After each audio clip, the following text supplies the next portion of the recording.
Este é o audiobook Caminhos do Axé, de Lucas Paiva, realizado com recursos da Lei Paulo Gustavo, edital 08/2023, Territórios e Paisagens Culturais de Minas Gerais.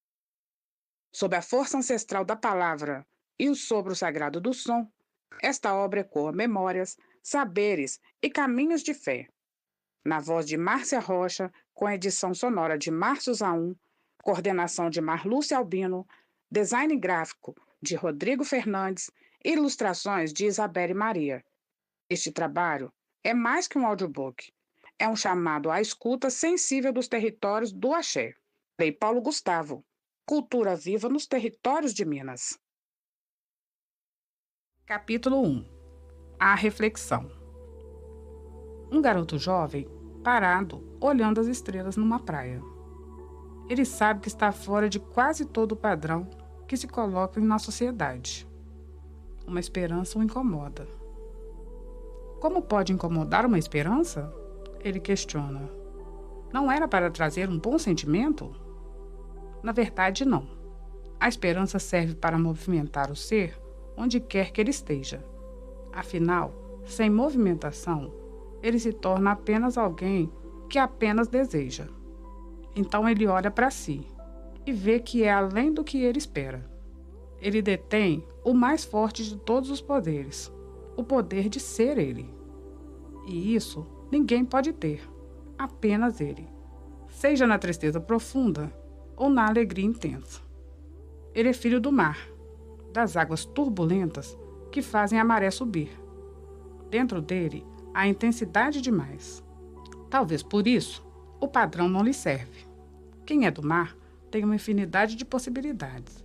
E quais as dele? Ele questiona ao mar. Se és tão forte e potente, me salva de mim. Mas o mar lhe responde com voz doce e forte, com o barulho das ondas. Eu sou você, você sou eu. O silêncio reina, mas não externo.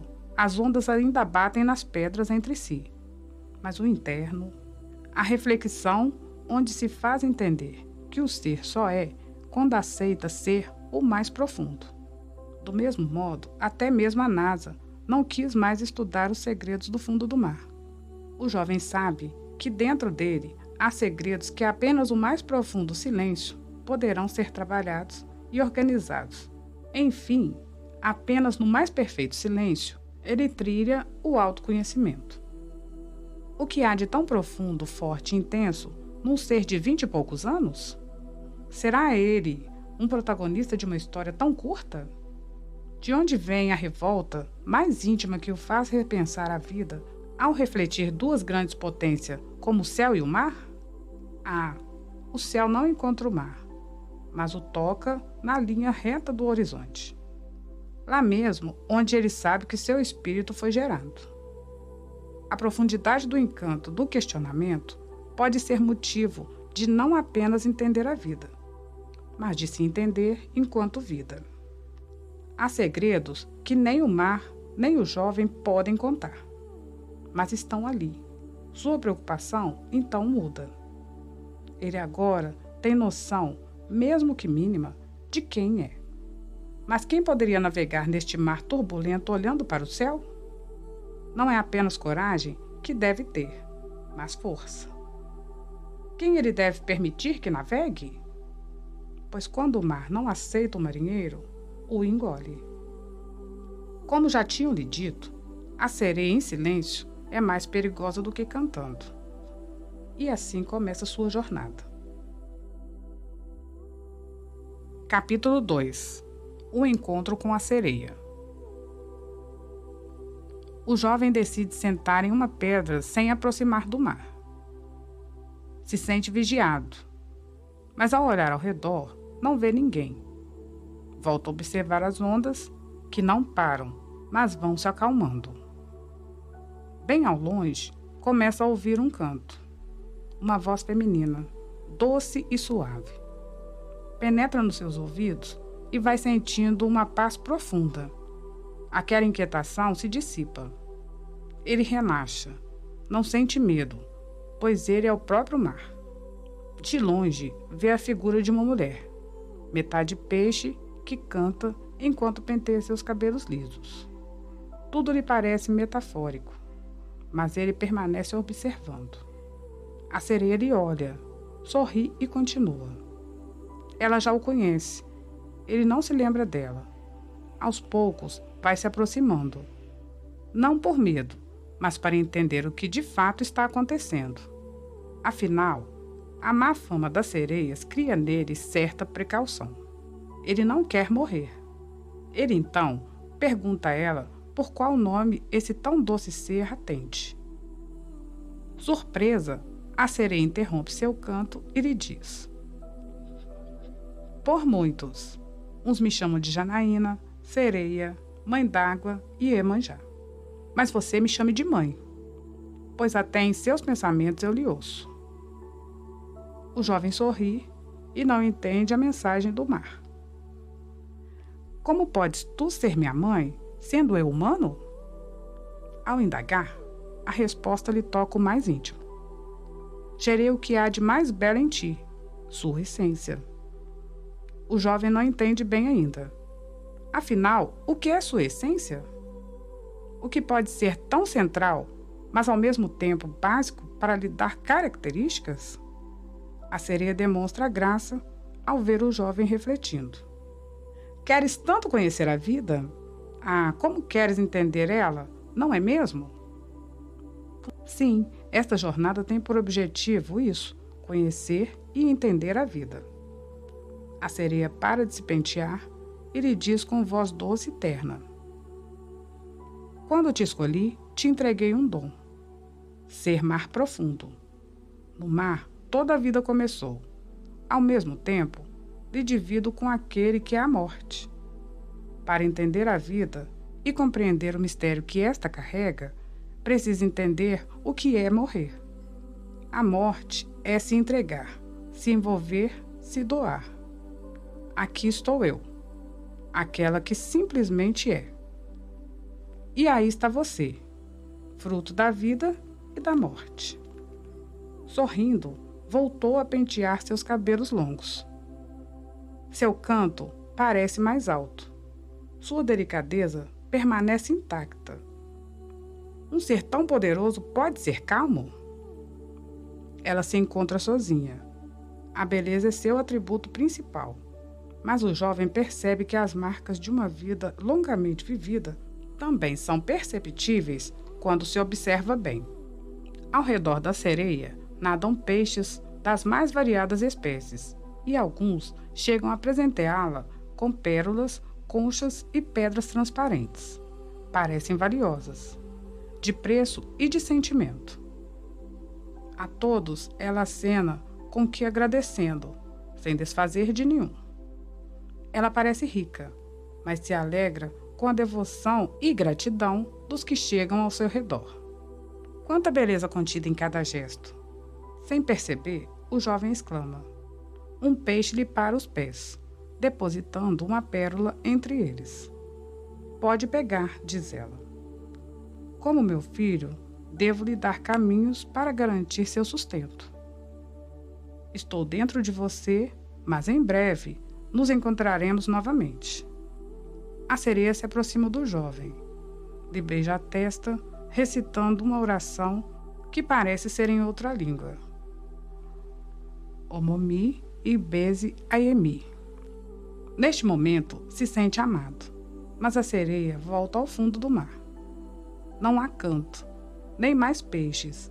No seu interior, ele sabe que, por ora, ela deve ter afazeres nos segredos mais profundos das águas límpidas de uma praia deserta. Ele reflete: sou eu, filho da vida e da morte. Feliz pelo momento, sai da beira d'água e vem caminhando, pois o sol está prestes a nascer e a bela lua cheia vai ao encontro da sereia, deixando o céu entre tons de azul clarinho e rosa. Capítulo 3. O Velho Santo.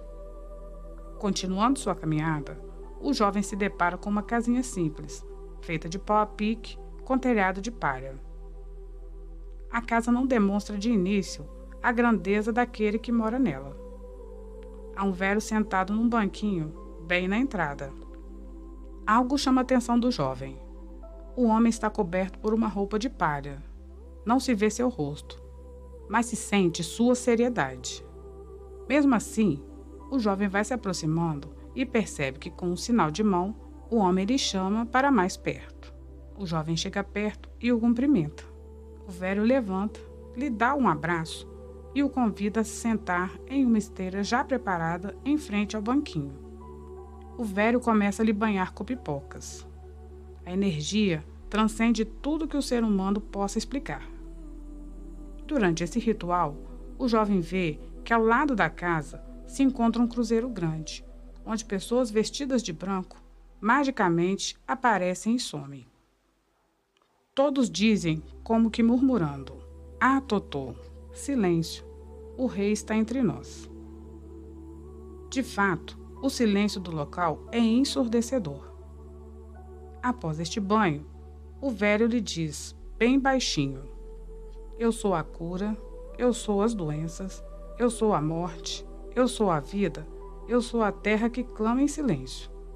Eu sou seu pai, eu sou Obaluaê, aquele que em silêncio cura e traz renovação, aquele que finda os ciclos mais severos da vida." O jovem entende que não se trata apenas de um velho, mas aquele que detém o segredo mais profundo, o da vida e da morte. As pessoas de branco, ao passarem perto dele, em silêncio, se prostram ao chão e pedem sua bênção. O chamam de rei e senhor da terra e dizem: "A Totô." A curiosidade do jovem o consome e faz com que pergunte ao santo: quem são todas essas pessoas que em procissão o reverenciam e somem diante do cruzeiro?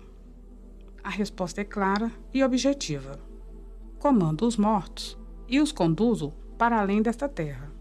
Aqueles que fecham seu ciclo de vida vêm até mim para que eu possa dar conforto. A riqueza que o jovem vê não é de ouro e pedrarias, mas é de respeito e poder. As pipocas trazem transformação, retirando do jovem a negatividade e espantando aquela que todos temem, a morte. Apenas pelo silêncio mais profundo, as transformações mais intensas podem acontecer. As palhas lhe lembram que a simplicidade traz poder. A esteira faz parte disso. Acontecerá ali uma festa, onde todos são convidados para comer com ele, sejam os vivos, os mortos ou até mesmo as divindades da natureza. Os convidados vêm chegando, e o santo não se incomoda com sua vestimenta, nem mesmo com as pipocas que pulam por todos os cantos. Divindades descem do céu como as mais belas roupas, mas nenhuma com tanto poder e brilho. No final da festa, todos dançam uma cantiga lenta, onde o santo aponta para a terra e, com o sinal, pede silêncio. O rei aceitou mesmo a festa e vai trazer a cura e a proteção para todos. Obaluaê chama Iemanjá e faz um sinal ao jovem para que possam entrar em sua casa. O interior é tão simples quanto o exterior do local.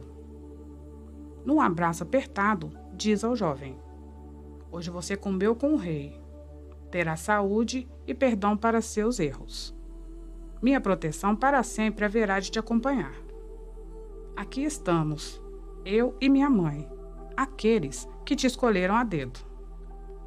Você é tão nosso quanto nós somos seus. A ela, sua reverência será primeira, depois a mim. Magias não te alcançarão. A morte há de desviar de ti. A sabedoria da nossa idade há de lhe acompanhar. Mas, acima de tudo, a fé jamais haverá de se extinguir, pois sem ela retornarás ao pó da terra. Suas mãos estarão cheias de cura, sua cabeça será iluminada. Eu te dou magia, ela te dá sabedoria e boa cabeça. Segue, meu filho, a caminhada é longa e você vai chegar onde nunca pensou em ir, no mais profundo do ser humano." O jovem se emociona. Sabe que as palavras são verdadeiras. A sereia, que agora é uma mulher negra, de seios fartos, lhe dá uma concha, Diz que quando necessitar, só chamar que ela virá salvá-lo. Lhe entrega também algumas moedas. O jovem reverencia a ambos, colocando sua cabeça no chão. Agradecido, segue por uma rua de terra batida empoeirada. Capítulo 4. O guardião sorridente. O jovem, andando pela estrada de terra, para em uma encruzilhada para descansar debaixo da sombra de um coqueiro. Ele ouve uma gargalhada, mas não vê ninguém.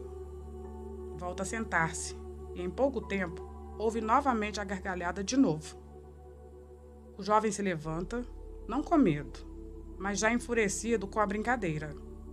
Aparece atrás dele um homem muito bonito, sorrindo. Parece que está bêbado. Mas ao reparar em sua mão, o jovem percebe que ele tem uma garrafa de gin. Quer andar nos caminhos do espírito sem me pedir, seu moço? Indaga o homem. Desde quando lhe devo algo, se nem lhe conheço? A gargalhada é mais alta ainda. O homem some e reaparece atrás do jovem. Desta vez passa, por não saber quem sou. Mas eu quero as moedas que traz em seu bolso. Traz 7 moedas. Quero 3 pela insolência. O jovem lhe paga as moedas para ter sossego. Afinal, sabe que se não pagar, o homem vai continuar fazendo artimanhas. Lhe entrega as moedas e vai saindo. Já nem quer mais descansar. O jovem tem temperamento forte e está cansado.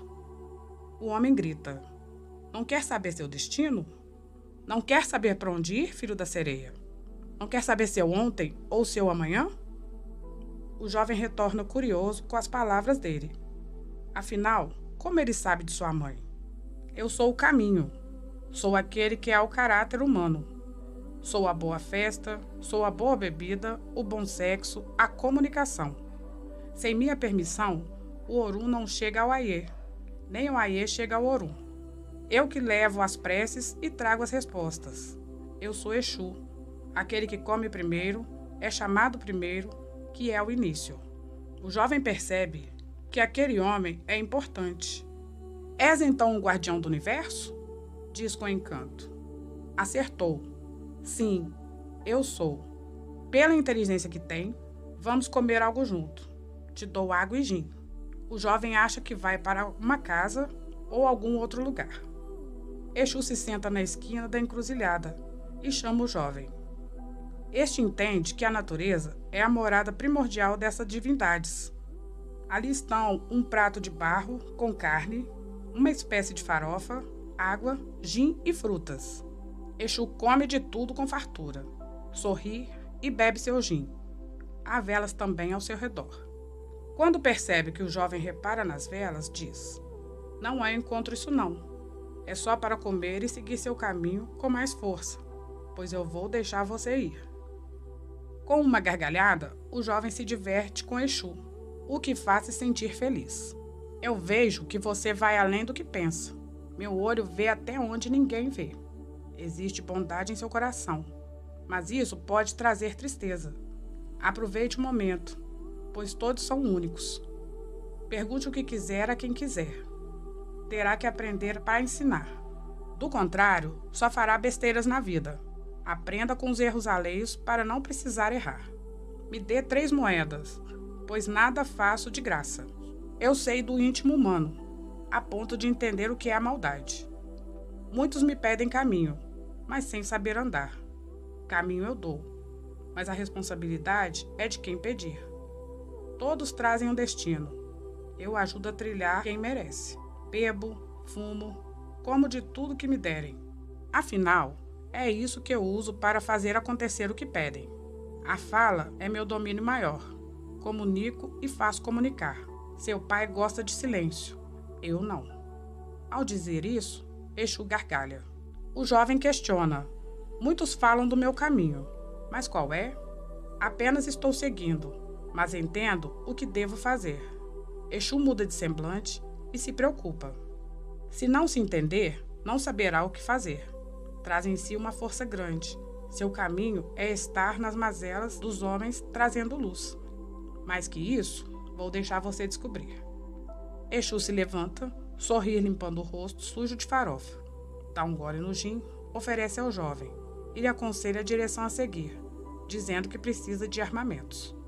Vá até o ferreiro divino, para que ele lhe faça as ferramentas precisas para terminar seu rumo.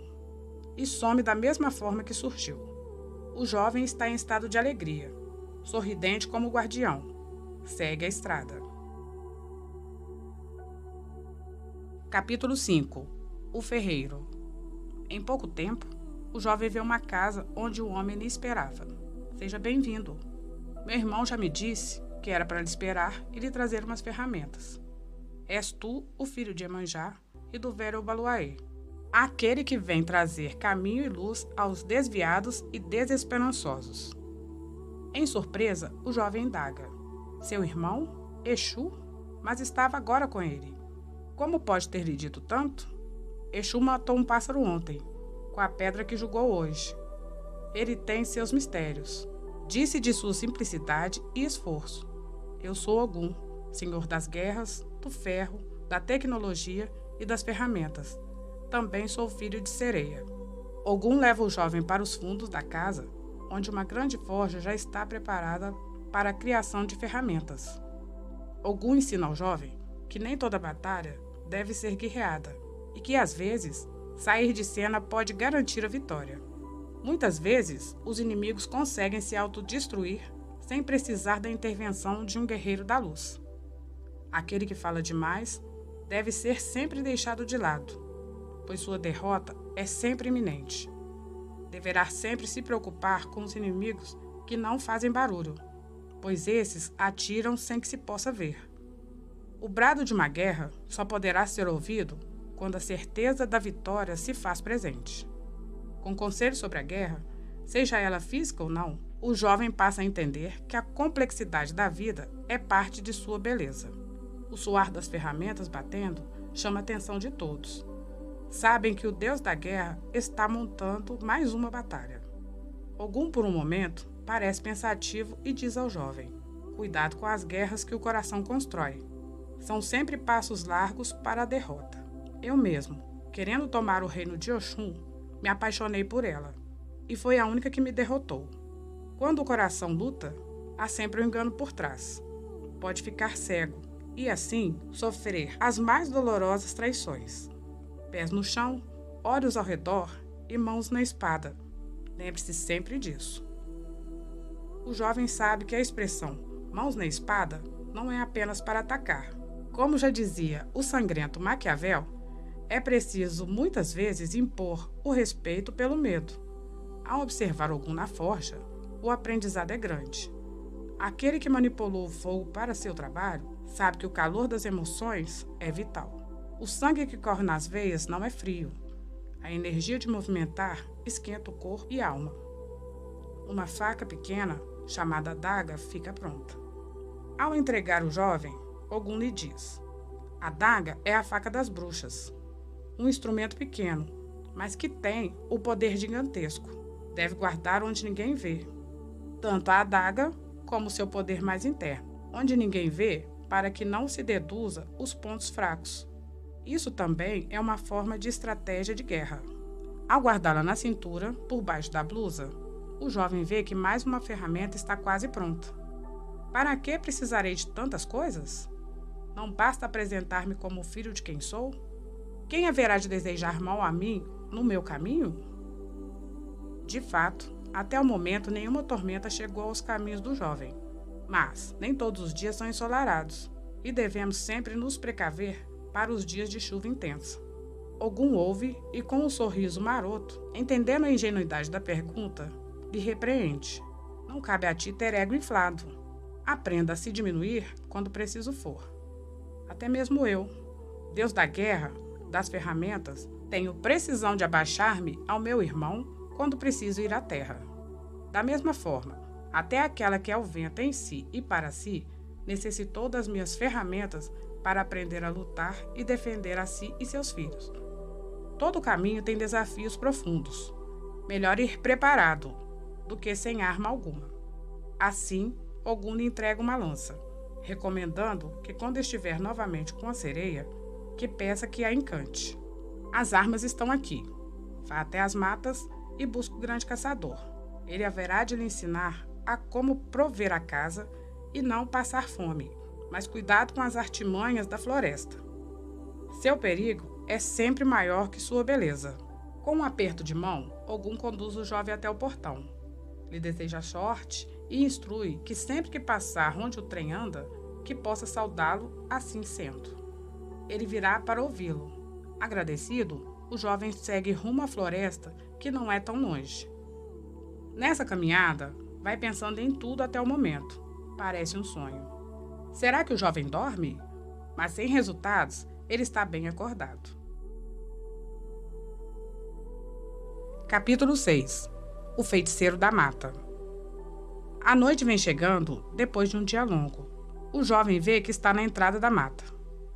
Há um caminho, como uma trilha, e na beira há moedas, fumo e velas.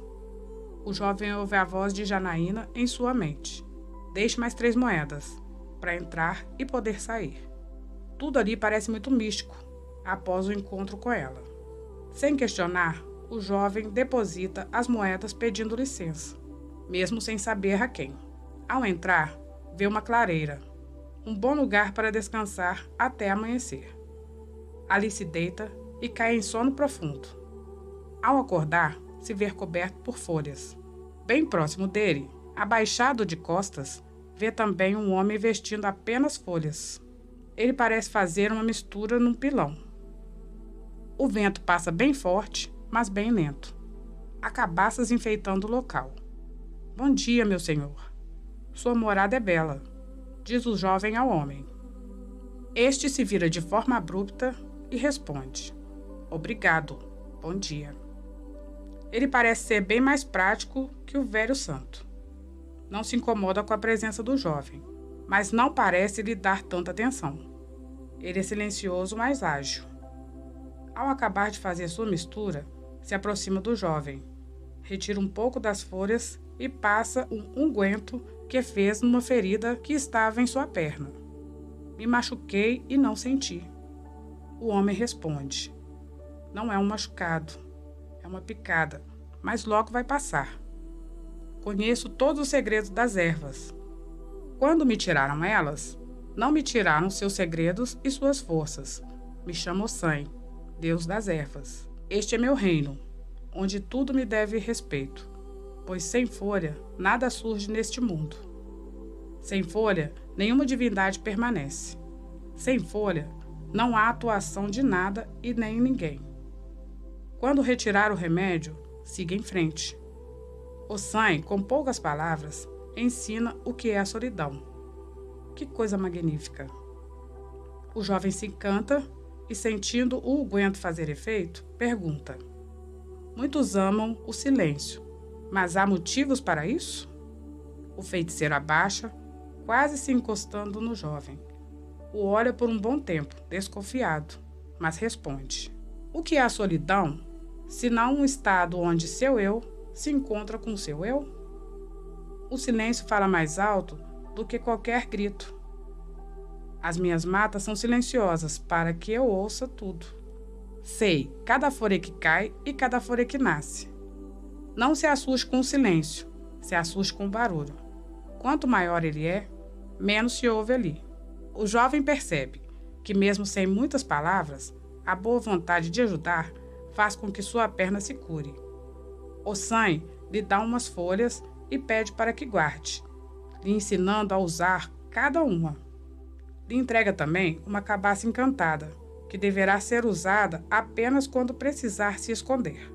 Vamos nos ver sempre e para sempre. Sem mim, você não vai fazer o que deve, mas estarei em cada folha que usar para curar, realizar feitiços, banhos e chás encantados. Ossan lhe é solícito. Um pássaro pousa em seu ombro e, com um aceno de despedida, ele some no meio das folhas. Ele virou folha? Diz assustado o jovem. Mas uma brisa bem suave passa balançando de leve as folhas e toca seu rosto. Ele entende que não. Ossan não virou folha. Ossan é as folhas. É o segredo delas. Capítulo 7. O Grande Caçador. Adentrando a mata, se sente vigiado. Diante dele, um belo cervo. Houve um assovio. Ao olhar para trás, vê um homem com o chapéu de lado, couro de onça na diagonal de seu peito, arco e flecha em posição de disparo. Um zunido, uma só flechada. E o coração do servo foi atingido de forma a já deixar ele no ponto de ser recolhido e limpo para comer. O caçador retira a flecha do peito do animal, limpa e volta a colocá-la em uma espécie de embornal. Ele carrega uma flecha apenas. O caçador, muito acolhedor, recebe o jovem com um sorriso e abraços. Diz que o dia será de festa, em honra da boa caça e a ilustre visita. Conduz o jovem até o centro de uma aldeia e lhe convida a sentar-se na mais farta mesa que pode ser vista. Frutas, carnes, legumes, doces. Tudo estava ali, à disposição para saciar a fome do jovem. Ele se farta. O caçador diz a ele: coma bem. Na casa de Oxóssi sempre há fartura. Eu trago o sustento e a boa caça para as famílias. Aqui está meu filho. E aponta para um jovem extremamente belo e continua: Logum-Edé é caçador também. A ele, a caça, a beleza, o encanto e equilíbrio. Menino travesso, mas que embeleza a vida. Fruto de um amor proibido. Reside comigo por meio ano, nas matas. O resto do ano vai morar com a mãe na queda d'água. E com um gesto de carinho, chama o filho para se servir também. A aldeia parece em festa. Uns chamam Oxóssi de rei de Queto, outros de Otocanchoxo, caçador de uma só flecha. A flecha encantada por Iemanjá. Pode matar o pássaro de feiticeiras que amaldiçoaram uma aldeia, em determinada ocasião, como lhe conta um dos anciões. Nosso pai Oxóssi não nos deixa passar fome. Ele nos traz sustento e sempre volta da mata com comida. Ele fala que sempre devemos nos manter atentos a nosso objetivo, conclui o aldeão, que senta ao lado do jovem. Após estar satisfeito, Oxóssi chama o jovem para voltar à floresta. Ao entrar na mata, lhe dá orientações. A presa não deve te ver, nem sentir, nem prever seus passos. Pise de forma leve e vamos atacar por trás. Isso soou como uma receita de como caçar, mas não apenas nas matas. Oxóssi mostra um javali, bicho astuto, como se juntasse as folhas e galhos. Vai caminhando sem fazer barulho. O bicho não sente sua presença.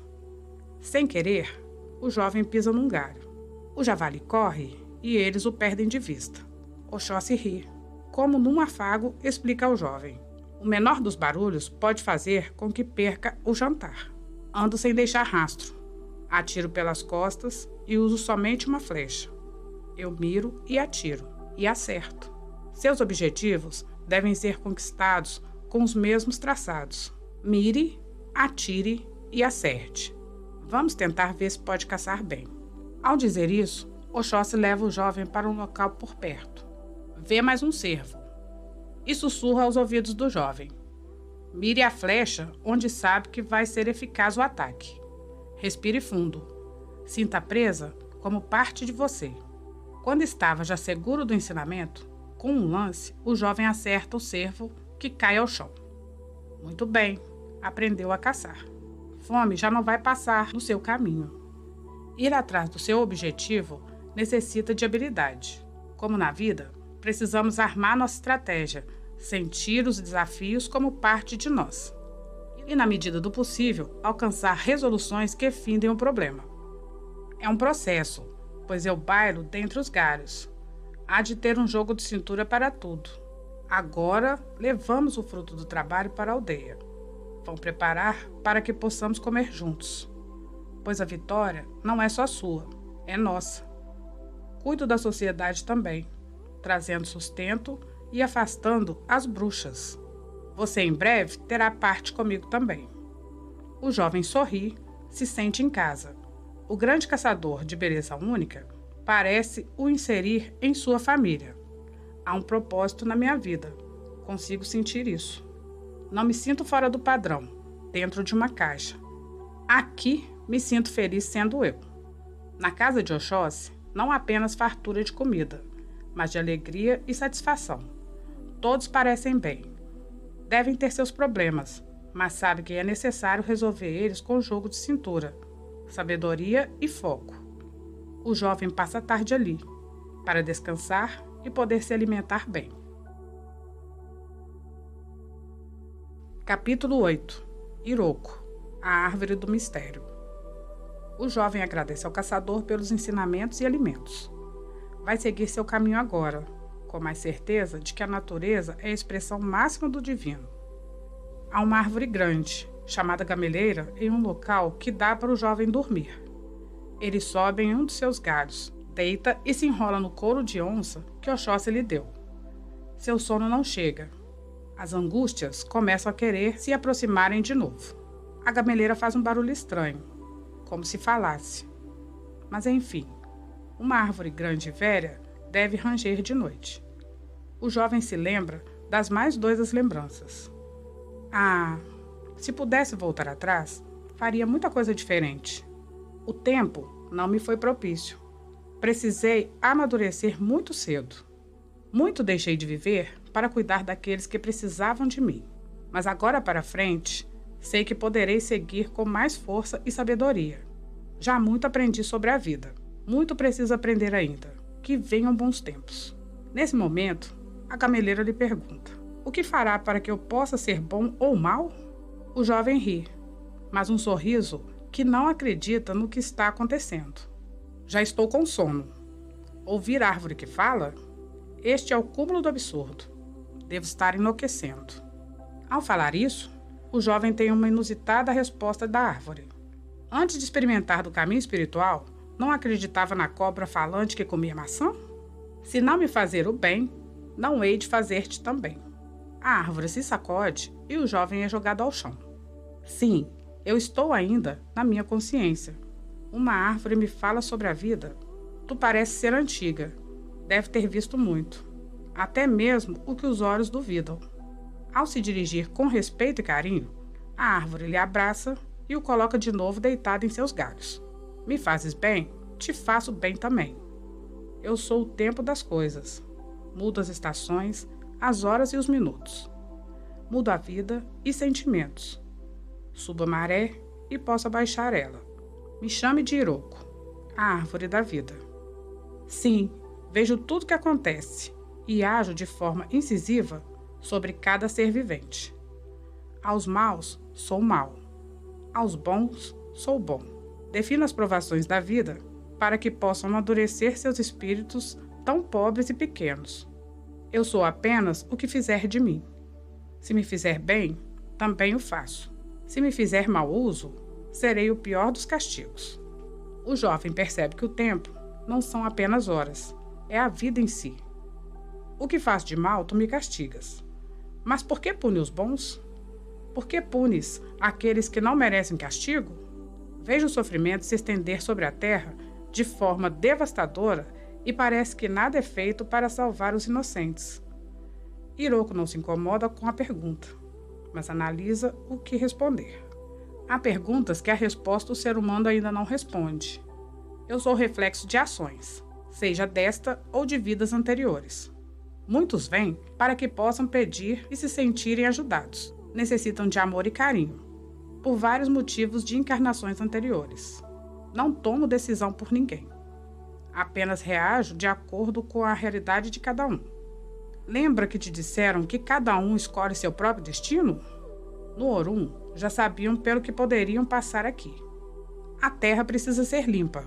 Precisa de aprender a ter fé e senso de justiça social por meio do sofrimento. De fato, nós escolhemos quem poderemos ser. A árvore continua. Tem o poder de transformar sentimentos. As mágoas que choravam nos meus braços devem te servir de ensinamento. Curar as feridas não é sarar as cicatrizes, mas fazer com que não doam mais. As cicatrizes são histórias que possam ser contadas como ensinamentos. Durma, garota. Te darei bom sono, para que amanhã retorne firme para seu caminho. Enquanto dormes, passo para ti da forma mais suave e calma que possas pensar. O jovem fechou os olhos e adormeceu. como quando era ainda apenas um bebê. Capítulo 9. Das águas mansas e doces. O bom sono do bebê geralmente vem quando este é mimado de forma amorosa. Ao acordar, o jovem se despede do caçador e, com mantimentos em seu embornal, segue para onde o rio flui. Está cedo ainda. O cheiro do despertar das plantas lhe energiza a alma. O som das águas do rio fica mais forte. O jovem percebe uma cachoeira logo à frente. Ao descer uma forte ladeira para chegar na queda d'água, o jovem ouve um canto. Uma voz feminina, fina, mas com um ritmo suave e acalentador. De onde vem este som? Ao aproximar mais da queda, percebe uma mulher muito bela, vestindo um dourado suave, mas brilhante. Ela está de costas para ele, sentada em uma pedra bem próxima à água que cai. Ela está se admirando no espelho, ou pelo menos ele pensa isso. Um sorriso suave interrompe o canto, mas este logo volta. Ele percebe ter sido notado, mas não teria como. Afinal, ele mesmo não fez barulho algum. Um silêncio para no ar. A mulher lhe diz: "Pelo meu espelho, tudo vejo. Antes de sair da casa de Chapanã, sabia que você viria." O jovem se espanta. Lembra dela na festa do velho santo, mas de relance. A mulher lhe chama pelo nome e pede para aproximar. Mas qual o nome do jovem? Não se tinha dito por ninguém ainda. Ela me conhece mesmo. Afinal, me chamar pelo nome é ir além do que eu tenho até agora dito. O som das águas revoltas traz uma certa calma. Vendo a mulher, por mais que uma espécie de vestimenta lhe cubra o rosto, traz ao jovem segurança e uma doçura ímpar no interior. Ele observa como a mulher usa seu espelho. E não, ela não se olha, mas olha tudo que está à sua volta sem ser percebida. Olhar sem ser olhada traz um simbolismo forte para o garoto. A água da cachoeira faz um barulho alto. Se já estiver em prontidão, nada te ataca. Afinal, pode usar um dos elementos externos a seu favor. Assim lhe explica ela. Quando ganhou de Ogum uma guerra que estava valendo seu reino, já o esperava e usou tudo que estava ao seu redor a seu favor. O jovem pergunta seu nome, e a resposta o deixa emocionado. Sou Oxum, deusa do amor, que me faz ir além dos obstáculos para conseguir o que amo. Deusa do ouro, pois apenas quem ama de verdade sabe ter. Também sou a deusa feiticeira, aquela que no caminhar das águas faz com que a vida possa fluir, e assim interfiro de forma positiva no decorrer da vida de quem me pede. Sou o Oxum das guerras, dos amores conquistados, da beleza, do dinheiro, dos feitiços, aquela que é mãe até de quem não é seu filho. A dona do seu país. Sim, a dona do Brasil. Entender o amor é entender o ódio também, e tudo que cerca esta relação de sentimentos. Pegue sua água, encha seu cantil. Podes me olhar enquanto achar necessário. O jovem sorrir, pois acha um pouco de narcisismo. Mas sabe que olhar para Oxum é olhar para o sentimento mais intenso que o ser humano detém. Diz a senhora que é a deusa do amor. Mas o que é o amor? O que é amar? Não seria isto o castigo mais vil que o Criador deu ao ser humano? Essa pergunta intriga Oxum. Além de ser feita de forma espontânea, ela pôde ver ali uma dor grande que foi causada por relacionamentos abusivos que podem fechar uma pessoa para que não se relacione mais. O jovem lhe pergunta isso enquanto enche seu cantil. Senta em uma pedra seca perto da cachoeira e olha fixamente para a deusa buscando respostas. Oxum, com toda ternura, se levanta de sua pedra e vai ao encontro do jovem, que está agora de cabeça baixa. Quem fez o amor ser dor constante? Lhe pergunta ela. Eu mesmo fiz. Diante dessa resposta, Oxum lhe abraça e começa a dizer: o amor só é dor quando não é verdadeiro. O amor só dói quando não existe relação de troca de afeto sincera. Amar não é e nem pode ser sinônimo de sofrer, pois assim perde o sentido, fazendo com que doa apenas para aquele que aprendeu a amar. Se te dói a dor de um amor cruel, não é um castigo, mas a prova viva de que você soube amar. O tesouro mais valioso da vida inteira, que ninguém pode lhe tirar, é o saber amar, mas não de forma vazia ou superficial, de forma concreta e certeira. Quem ama, ama algo ou alguém, sem dúvida alguma. Mas isso advém do amor mais interno. De que adianta o ouro todo do mundo nas mãos de quem não ama nem a si mesmo? Afinal, o excesso de ego é um desamor a si muito forte. Estamos em tempo de carência, de vazio. E neste tempo, poucos sabem amar de verdade. Após soltar o jovem do abraço, ela lhe enxuga a lágrima que lhe escorre do rosto. Beijando sua testa, lhe conforta. Sorri para ele e lhe dá algumas recomendações. Mais uma vez, vai seguir seu caminhar sozinho. Deve tomar muito cuidado com quem conversa, especialmente as 3 irmãs feiticeiras. Não desfaça delas, mas não renda muito assunto. Elas ajudam a humanidade, mas são temperamentais. Eu as controlo, mas há fundamentos que ainda não sabes manusear, e alguns que nunca vai poder. Uma risada suave toma conta de ambos. Um momento maternal. Mas continua. Eu vejo o passado, o presente e o futuro. O passado já se foi, mas a ele devemos nossas experiências. O hoje é um presente do universo. Tem sempre que saber construí-lo. O futuro será o reflexo de tudo que fez hoje e ontem. Apesar de ser construído por escolhas, ele é sempre que gera ou retira karmas. Pode seguir com fé, amor e sabendo que mais adiante tudo poderá fazer sentido. Dentro de você eu tenho uma parte também.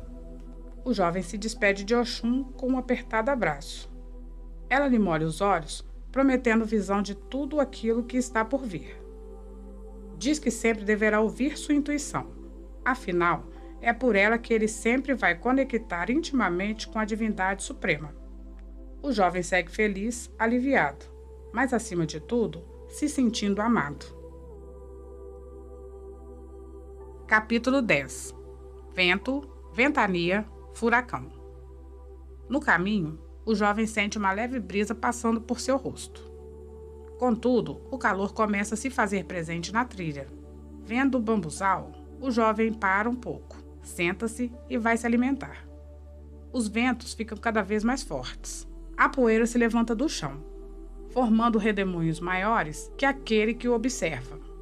Fica difícil até mesmo abrir os olhos. Um grito forte, mas bem forte, é ouvido. Rei! O jovem se assusta. É uma mulher, bela e esbelta, com cabelos ao vento, vestindo um tom de vermelho, quase marrom. Em uma mão, carrega uma espada e na outra uma espécie de chicote, feito de rabo de búfalo. Há 2 chifres amarrados, como bolsas cruzando seu peito. De certa forma, a aparência dela pode causar medo em qualquer um que a visse bradando. A expressão brava, ao olhar para o jovem com medo, muda. Os ventos se acalmam e ela vem se sentar com ele. Minha senhora, me perdoe se lhe ofendi sentando aqui. Queria apenas me alimentar e continuar meu caminho. Não tive pretensão de lhe magoar hora alguma.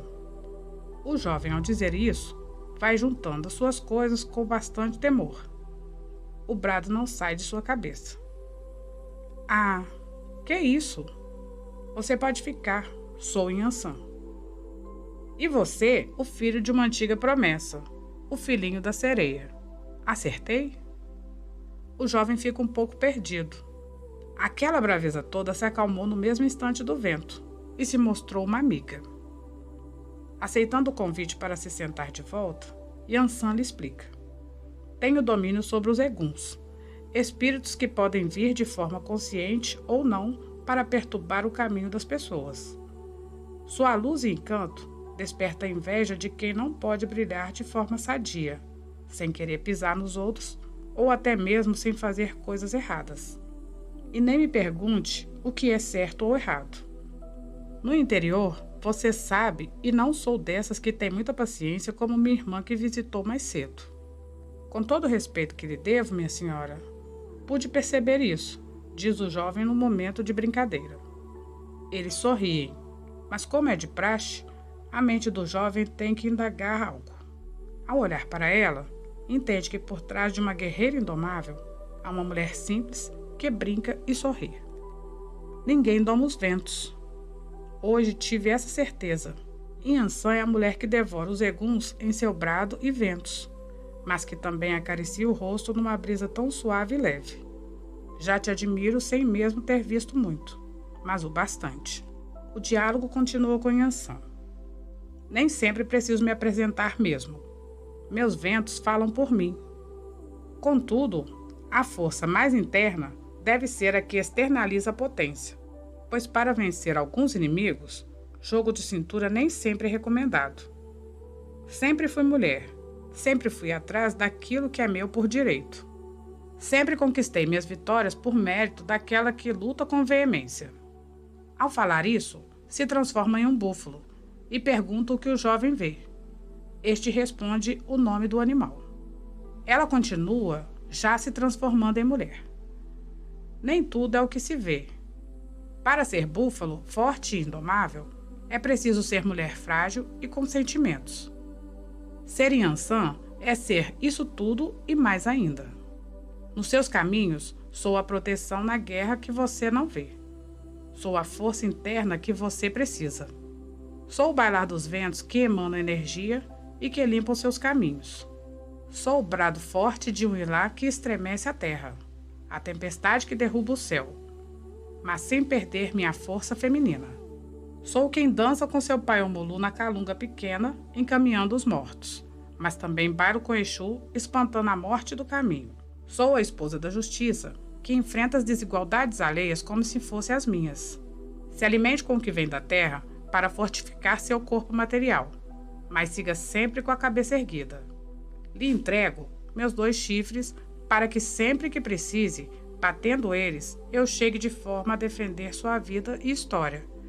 Sou eu Inhansã, mulher búfalo, mas que detém a leveza do caminhar. Falando isso, se transforma em uma borboleta que voa brincando com o jovem, lhe tirando gargalhadas. No meio do bambuzal, a borboleta some. O vento forte passa nesse momento, dando energia para caminhar. O jovem percebe que não está só acompanhado por caminhos terrestres, mas está também acompanhado por uma espiritualidade sutilmente poderosa. Entende que a dureza do caminho terreno, que propicia guerras gigantes, precisa ser vista do olhar de uma simples borboleta que dança ao vento. Neste encontro, Inhansã lhe deixa a vontade de ver até onde o caminho vai. O calor já se faz mais ameno. O jovem se levanta, organiza seu embornal, guardando ali os chifres. Sente que pode precisar deles a qualquer momento. Ele está seguro, ergue sua cabeça e segue em frente, sem olhar para trás, esquecendo do que um dia lhe enfraqueceu. A fraqueza só vem de fora se o interior permitir que ela adentre. Segue feliz. Capítulo 11. Elecô, Cidade Encantada. Andando pela estrada, o jovem vê um reino. Sua curiosidade é grande. Uma dama chega perto dele lhe perguntando o que ele precisa, quando ele se aproxima dos portões. Ele responde que está ali só observando. Se estás perdido, chegastes em Erecô, cidade de domínio de Obá, grande senhora que não aceita homens em seu reino. Mas o que precisar, posso fazer o traslado das mensagens. A resposta um pouco seca assusta o jovem. Até agora, eram todos tão solícitos com ele. O jovem não hesita. Faz uma pergunta ousada à dama. Já que ali não posso ir, podes me contar quem é a dona do reino? A dama se espanta com o entusiasmo da pergunta que lhe é feita. E vendo o jovem se sentar aos pés dela, vai perdendo a pose de brava que precisa manter. Posso lhe contar, mas vamos começar do início. Obá, deusa do reino, se enamorou do orixá Xangô. Foi uma das suas 3 esposas. Cada uma tinha uma utilidade no reino. Oxum fazia belos pratos para o rei. Inhansã arquitetava as guerras, sendo a estratégia de luta. E Obá, por ser a destemida, era a linha de frente das batalhas sangrentas do reino. Seu amor pelo rei fez com que se colocasse em último plano, dando a ele grande parte do sentido de sua existência. Oxum, com ciúme da dedicação plena de Obá, lhe disse que se quisesse conquistar o rei com plenitude, deveria fazer um prato especial para ele e lhe ofertar sua orelha. Assim, segundo ela, o rei cairia de amores por Obá. A grande guerreira assim o fez. Preparou a malá com fartura e cortou sua orelha, colocando em cima do prato. Ao oferecer ao rei, ele se enfureceu e expulsou a amada do reino. Com muito pesar, vendo seu coração partido, Obá chora. Chorou tanto que transformou num rio, o rio Obá, que se desemboca no oceano atrás de Olocum. Contudo, ela decide criar seu reino, onde apenas mulheres fazem parte. O chama de Erecô, reino encantado que macho algum coloca os pés. Esta é Obá, divindade dos impulsos que propicia oportunidades únicas, aquela que viveu da dor marcada em seu corpo. Hoje, ela cobre onde lhe falta a orelha, mas guerreia com sua espada e escudo, caça nas matas e é rio que chora rumo ao mar.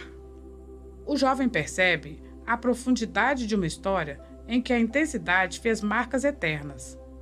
Do meio da mata ao lado, um barulho surge. Era uma guerreira com uma caça nas mãos. Algo chama a atenção. Essa não usa uma paramenta que lhe cobre o rosto, como é comum das mulheres usarem, e sim, há um pano que esconde uma parte. A parte que deveria ter uma orelha. Este, ao ver a senhora, prostrada ao chão em respeito, sente um toque suave que lhe convida a se levantar. Encantada ao ver o jovem, Obá lhe cumprimenta. No meu reino não pode entrar, mas estou aqui por ordem daquele que tudo pode, para lhe prestar também as minhas saudações. És a promessa encarnada, aquele que transita nos mundos e reinos, para prestar o amor caridoso para quem lhe procurar. Sua curiosidade me admira, mas seu respeito me encanta. Tens a minha bênção de força e vitória. Sua felicidade depende apenas de suas atitudes, tendo bons caminhos adiante. Falando isso, Obá deixa a caça ao chão e aponta para o caminho já percorrido pelo jovem, dizendo: ainda não fizestes nem metade de sua jornada, mas está bem amparado por quem já conhecestes e por quem hás de conhecer. Lembre que tens uma meta que deverá ser cumprida com esplendor, força e dedicação. Que nada te abale, nem mesmo o que for de dor mais profunda. A dor vem para fortalecer e dar rumo de cura para a sua alma. Seu espírito é velho, mas a matéria é nova. Faça valer cada instante vivido, de alegrias ou tristezas, mas faça com que valha ter vivido. O jovem, no momento de êxtase, se ajoelha, pede a bênção da grande senhora, que está ali presente, e com respeito lhe diz para não se esquecer dele.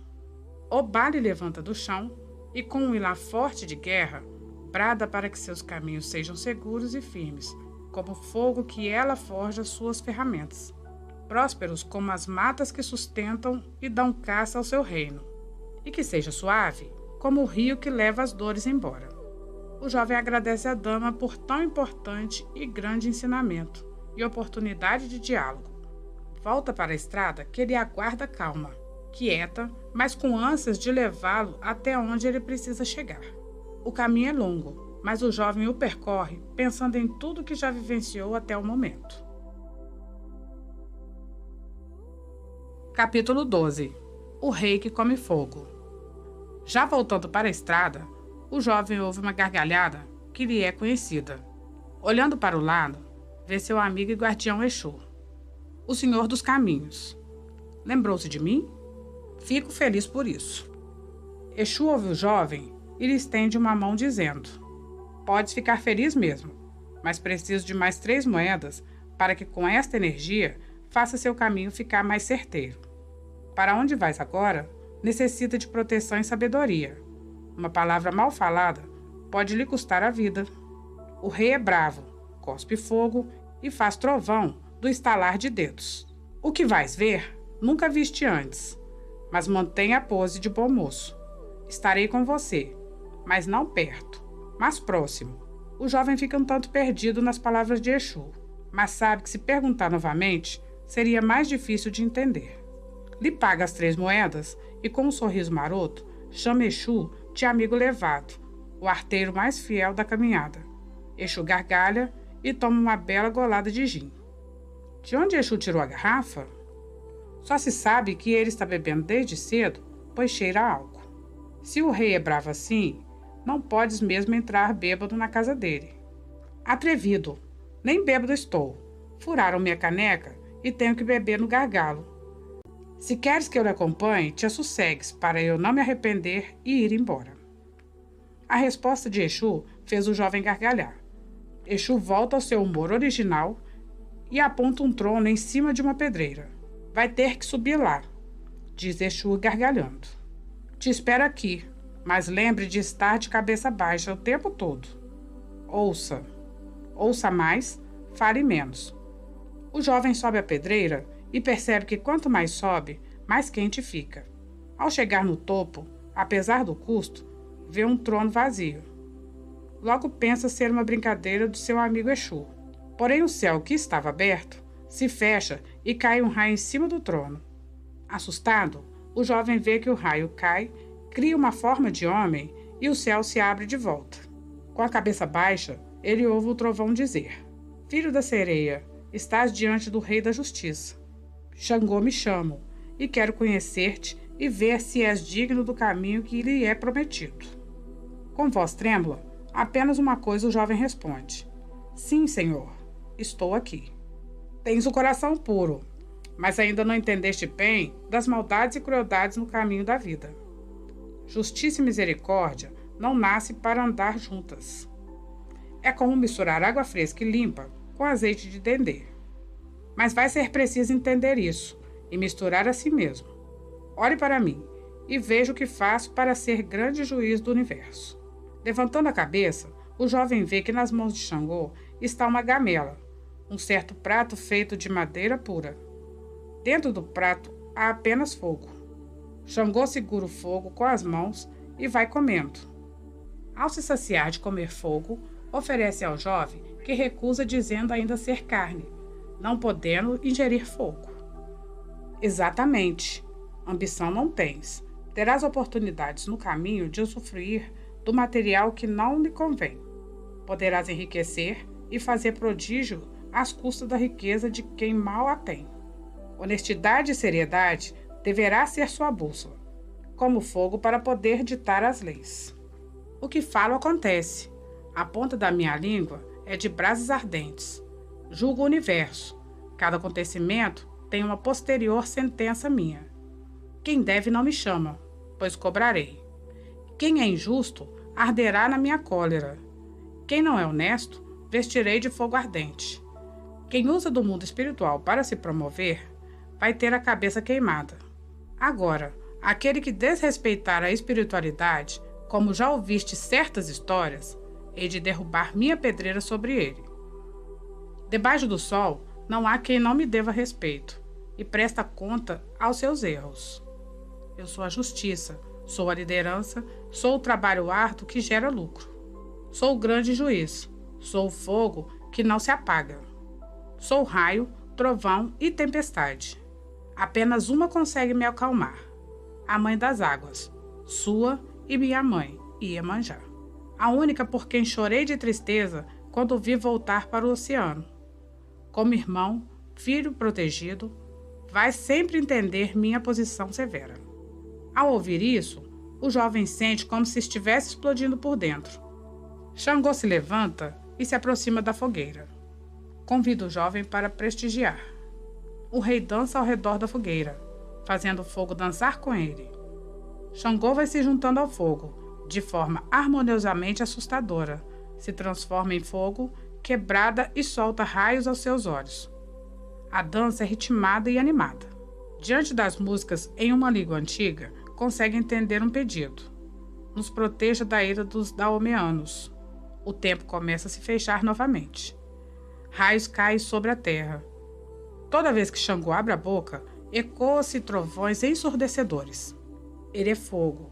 O jovem está estagnado, não sabe o que faz. Tem vontade de ir embora e fugir. Mas seu encanto pelos momentos é grandioso. Ele lembra das palavras do rei. Em oração, chama sua mãe. Ela chega bem vestida. Aparece do lado do jovem e vai se aproximando da fogueira. Ela faz um canto suave, calmo e baixo. Xangô para. O céu começa a se abrir. Xangô vai se separando do fogo. Não há mais tantos raios caindo na terra. Vão diminuindo devagar. O grande rei se ajoelha aos pés de Iemanjá, que ajoelha e lhe abraça. Tudo se acalma. A música fica mais lenta, como no início. Ele retira sua coroa e deixa nas mãos da mãe, que o acompanha numa dança. Iemanjá carrega um instrumento musical que deixa Xangô calmo. Este instrumento imita o som da chuva fraca. Agora são mãe e filho. Tudo está normal. O vento é fresco. O rei sorri para a mãe como se estivesse em uma saudade que não coubesse em seu peito largo. Iemanjá lhe retribui o sorriso, já pedindo licença para sair da roda. Xangô ordena que a música pare e acompanha a mãe até próximo ao jovem. Iemanjá lhe devolve a coroa e, com um abraço maternal, cumprimenta o jovem.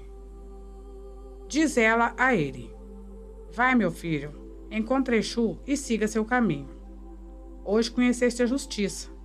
Siga sendo justo e misericordioso. Quando precisar, me chame, que de onde estiver, eu venho. Capítulo 13. A cobra de ouro e a neblina do entardecer. Descendo a pedreira, o jovem se depara com uma cobra brilhante. Parece ser feita de ouro. A cobra lhe observa distante, sem se importar com sua presença. Exu de longe diz a ele que espere, pois o efeito do álcool já passou e que subiria até ali para encontrá-lo. A cobra brilhante fica na mesma posição. Exu, ao encontrar o jovem extasiado com o brilho da cobra, dá um grito que parece uma saudação. Arroba, boi! Exu diz que a cobra pede o jovem para segui-la, porém pela terra, mas que adiante encontrará ele novamente. O jovem obedece e vê uma trilha recomendada por Exu que some no tempo. Vendo a cobra de longe, percebe que ela se transforma em arco-íris e, tocando a terra, tem forma de homem. Após chegar ao fim da pequena trilha, este homem com olhos e língua de cobra se aproxima, abaixando suavemente o tronco, como se o cumprimentasse. Seus cordões são de contas pretas e amarelas, enfeitadas com muitos búzios. Ele tem uma beleza singular.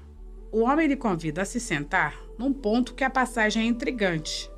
Um lado mata fechada, mas na entrada um rio largo e calmo. O homem senta e ao seu redor circulam cobras douradas com preto, algo nunca visto pelo jovem. Ele retira de um embornal uma adaga de ouro e começa a escrever na terra umedecida. Tem medo de cobra, do ataque dela ou do seu rastejar silencioso?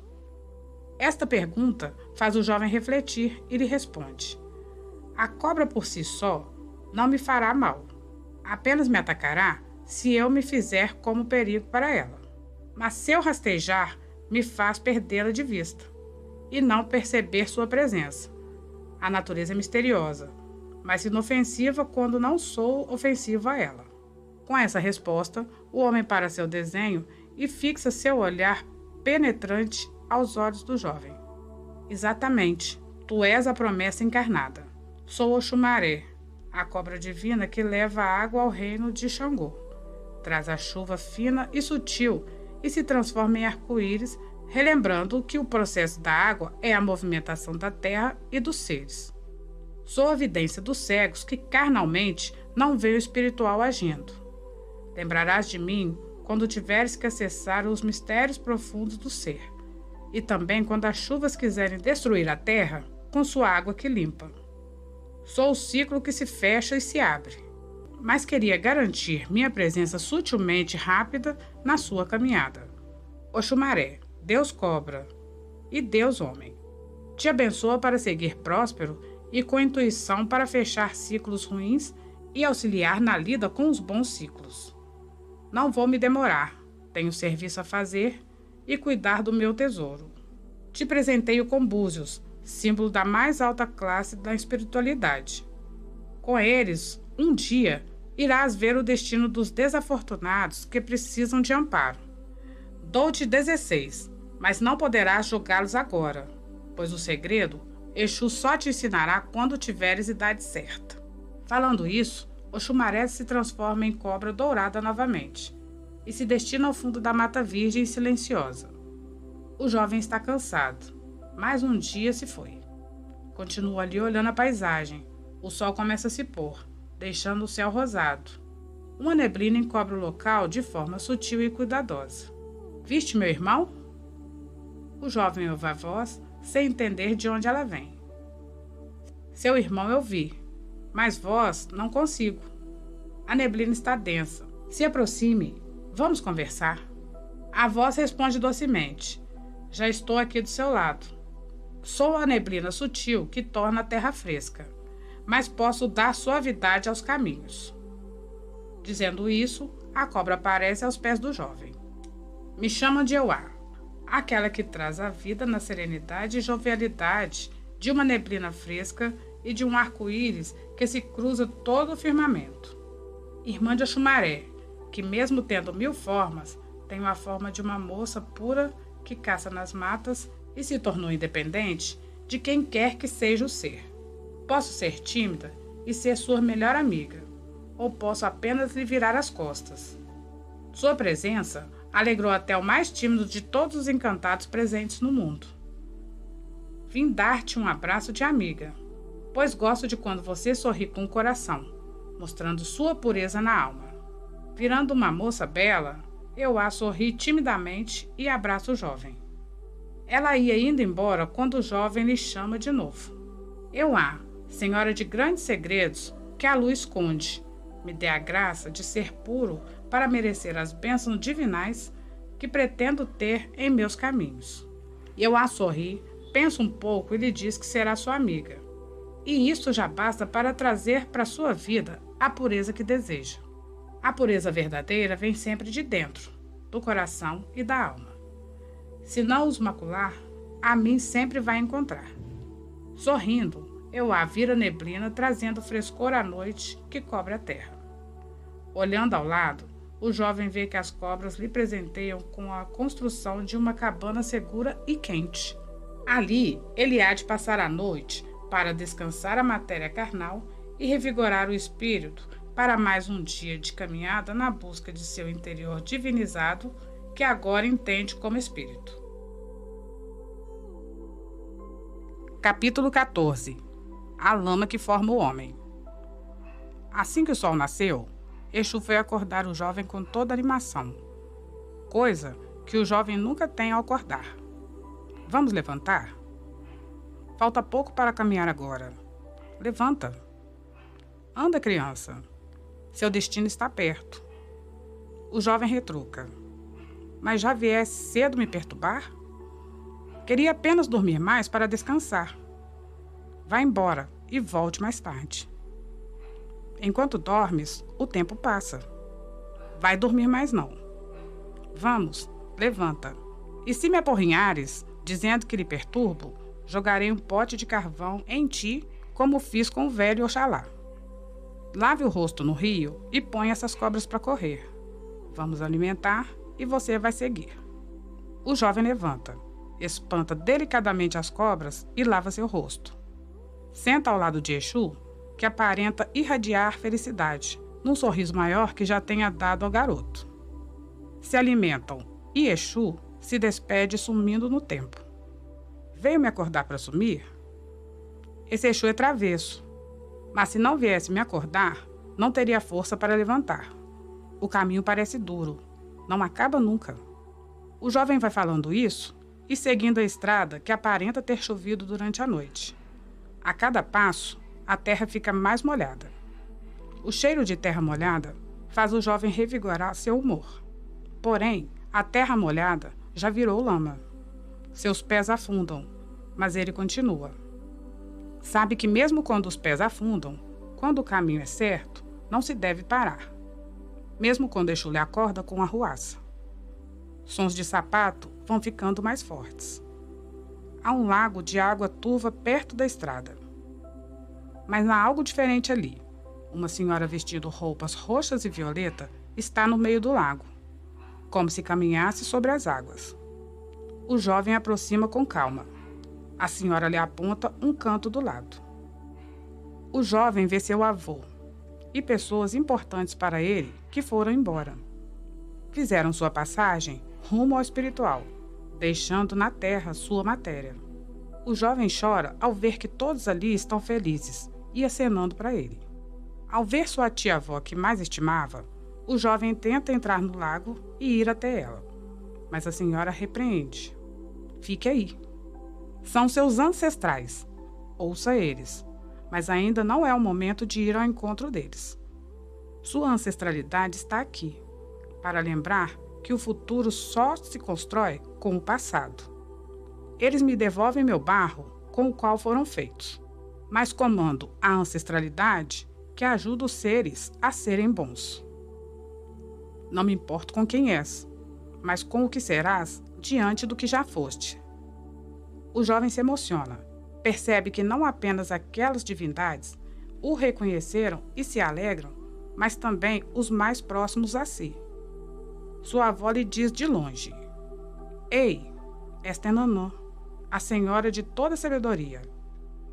Sua avó confirma: ela é quem cuida da ancestralidade, da morte e mãe de Omulu. Ao ouvir sua avó, percebe que o reino em que está é de imenso poder. Nanã traz em si a lama, essencial matéria do qual são feitos humanos, neste lago de água turva e parada. Ela vê o passado para abençoar o futuro.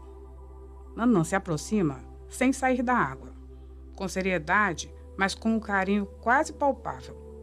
Molha o rosto do jovem com lama. Passa lama também em suas mãos e pés. Ela reza um encantamento. Seus olhos estejam prontos para ver o que já foi, o que é e o que virá a ser. Que veja bem sua próxima parada, pois ela será fundamental para a sua escolha de vida. Sua voz seja sábia e certeira, falando bênçãos que hão de acontecer. Suas mãos saibam apenas fazer o bem, e que aqueles que precisarem se manifestar, que usem delas. Que elas detenham a magia da cura para os doentes, da sabedoria do agir para os desencontrados, e que seja instrumento do espiritual chegar até a terra. Seus pés caminhem apenas por onde seja preciso. Filho de sereia, que tenha certeza que nunca estará sozinho. Há quem proteja e guie a sua caminhada.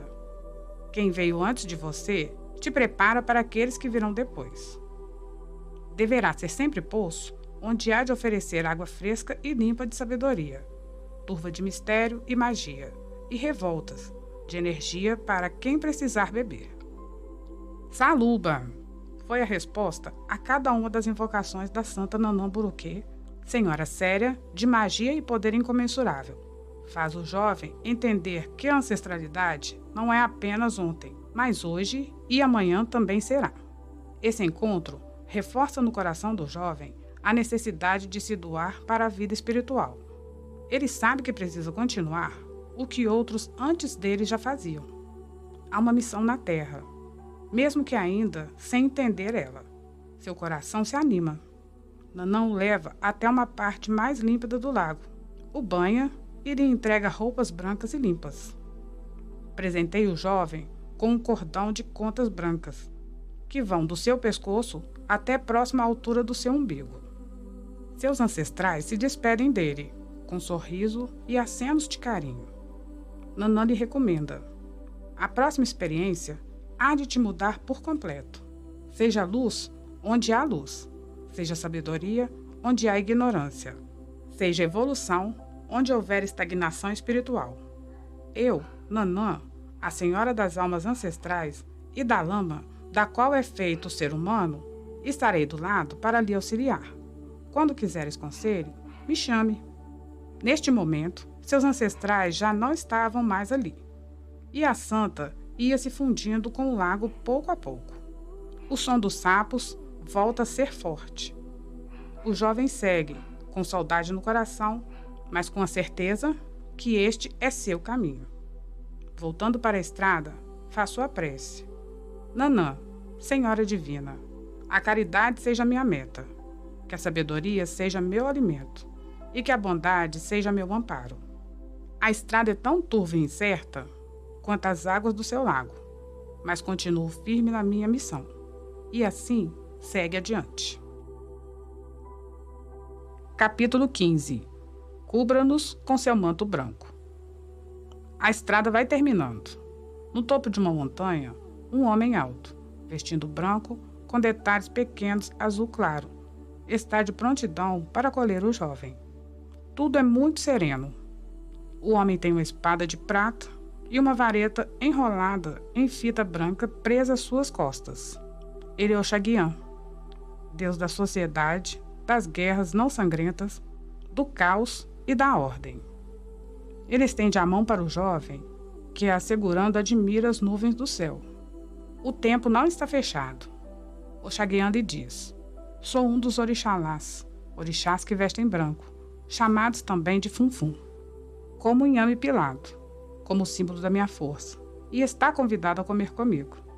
Os dois se alimentam de forma farta. O jovem pergunta: o que é o branco que tanto falam dele? E por que precisei me vestir assim também? O branco é a mistura de todas as cores que os olhos podem ver. Branco é o equilíbrio perfeito do universo, onde não há cor que sobreponha a outra.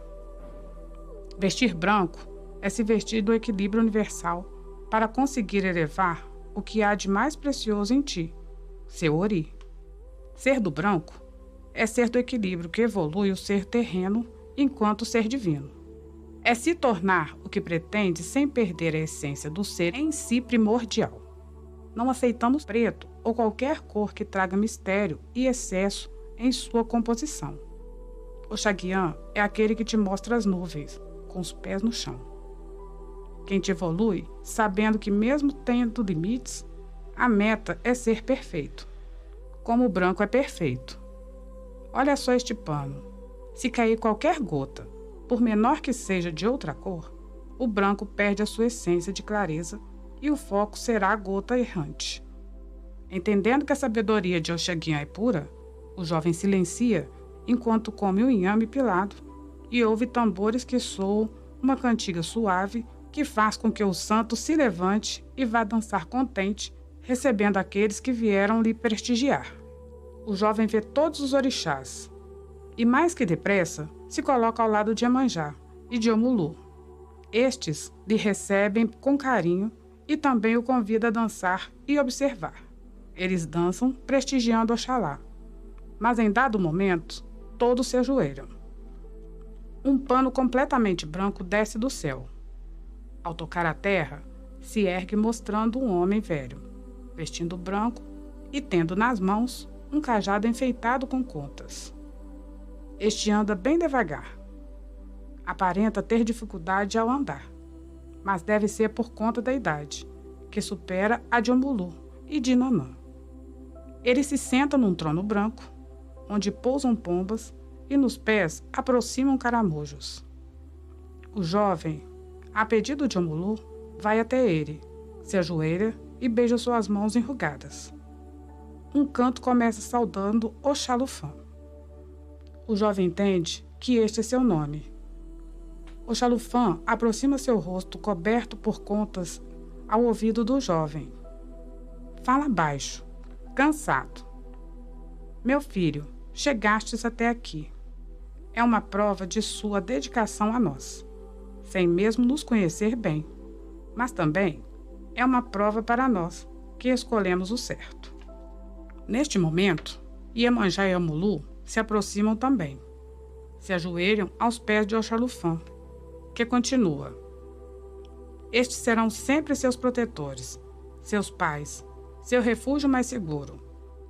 Aceita também ser deles para que possas concluir sua missão com maestria e espiritualidade? Mesmo sabendo que não será fácil carregar e ser o mar, como também carregar e ser a terra? O jovem se sente como num casamento, mas diz que sim, que aceita. Não poderás nunca desamparar um pedido que te clamar. Sua responsabilidade vai ser sempre com os dois e para comigo. Carreguei a ti meu coração, e tu me levarás onde for. Sou a misericórdia que estende o pano branco para cobrir todos os que me chamam. Sou o sopro da vida que faz com que tenha energia motora. Eu sou o Pai do mundo, de tudo que é criado e que presta assim a mim reverência de amor e respeito. O assunto vai ficando mais sério. O jovem reflete, mas aceita esse caminhar. Onde estiver, irei estender sua bandeira branca para levar o seu nome santo até os confins, ajudando a quem precisa, curando os doentes, fortalecendo as mentes ruins, aconselhando os errantes, acolhendo os infortunados, me desprendendo de mim, para que em mim só haja luz e amor.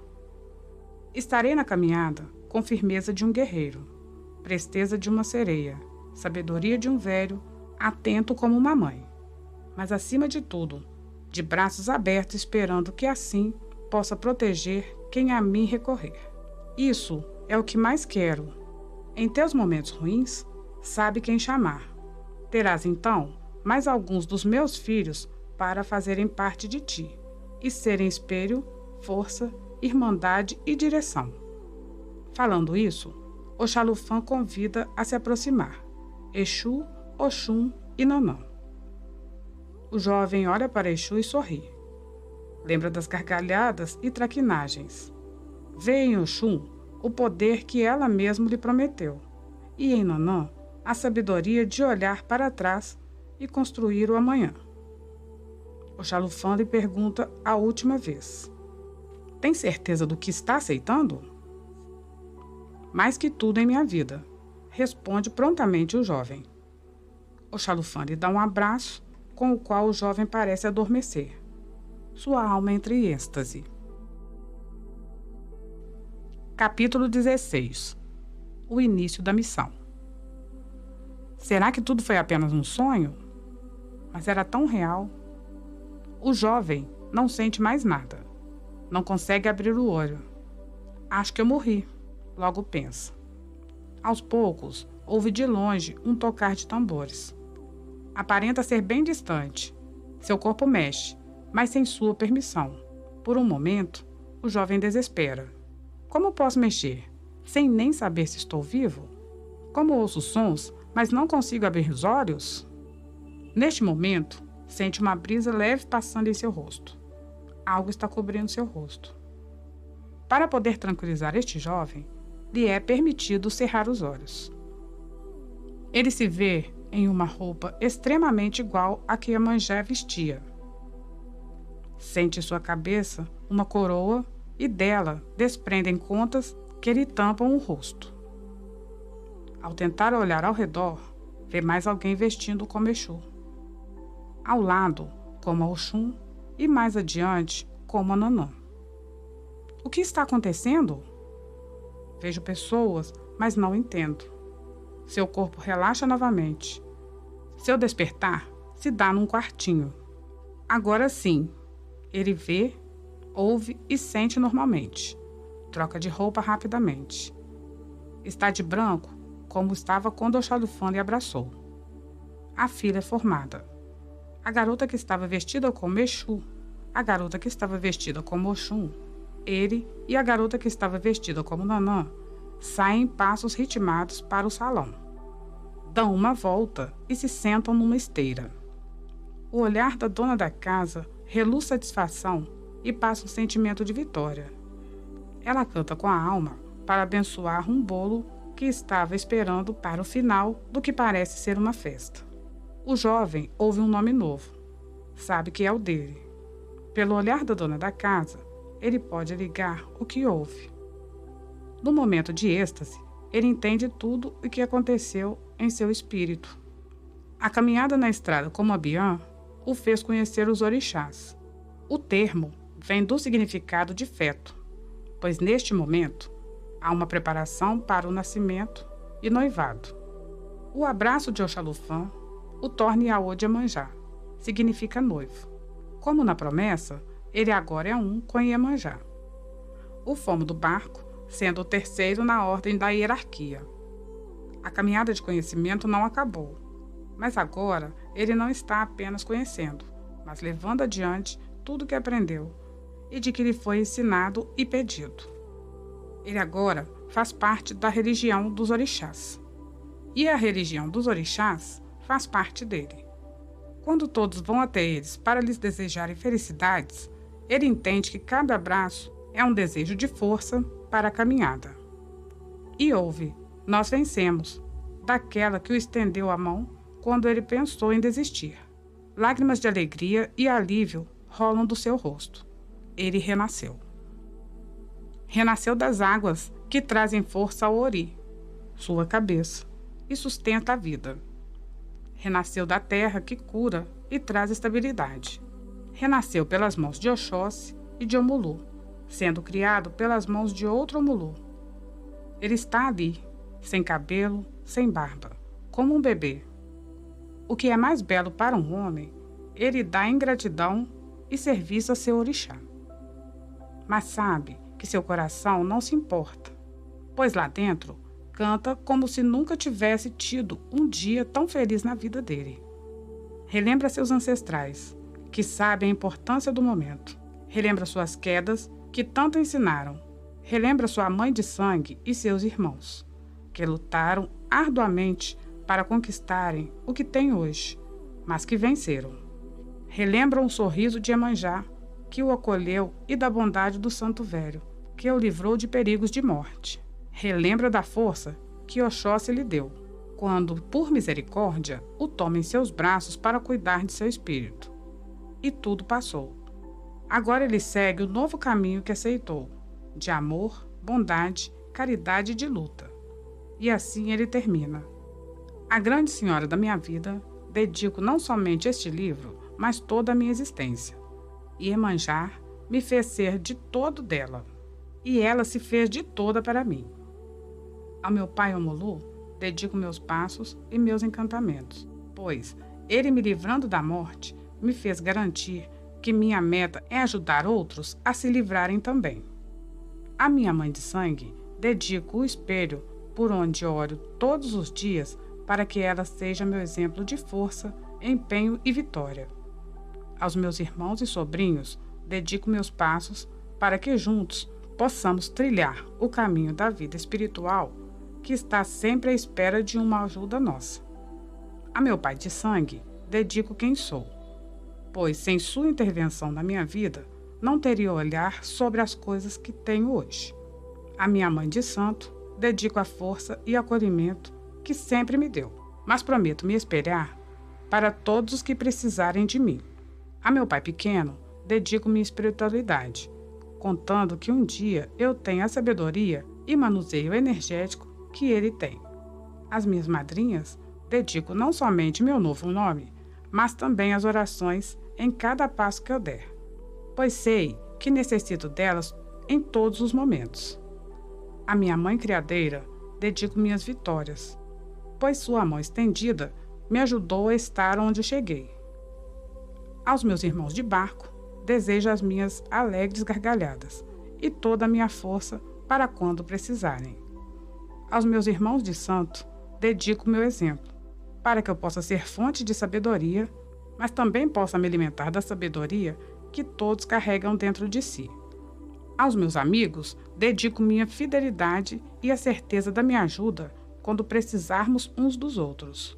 Por fim, dedico aos meus fiéis inimigos minha gratidão, pois sem eles não teria necessidade de rever meus passos e minha confiança, ou até mesmo me reaproximar de Deus.